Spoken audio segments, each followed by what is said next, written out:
இருக்கு. டேய் அம்மாவாசை, என்ன பாஸ்? இன்னைக்கு அவன் கனவுல வந்தாடா. எது?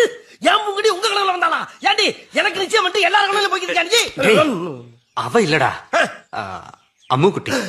அம்மு குட்டியா? எனக்கு பக்கோன்னு ஆயி போச்சு. ஏன் பாஸ், அம்மு குட்டிய பாத்தீங்களா? எங்க பாக்க விட்டு அவன் பூங்குடி. அதான் கரெக்டான நேரத்துல வந்து எழுப்பி விட்டால. எழுப்பி விட்டாளா? அப்ப தூங்கிக்கிட்டா இருந்தீங்க. என்ன பாஸ், அவ வர நேரத்தை முடிச்சிருக்க வேண்டாமா? தூங்கினா தாண்டா கனவு வரும். லூசு பையில. அப்படி இல்ல பாஸ், முடிச்சிருக்கும் போதும் கனவு வரணும்.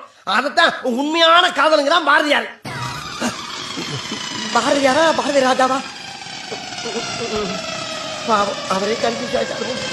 பாஸ் ஒண்ணு சொல்றேன் பாஸ், இந்த காதல் கல்யாணங்கிறதெல்லாம் பயணம் பண்ற மாதிரி. காதல்ங்கிறது பஸ்ல போறது, பிடிக்கலன்னா இடையில இறங்கிடலாம்.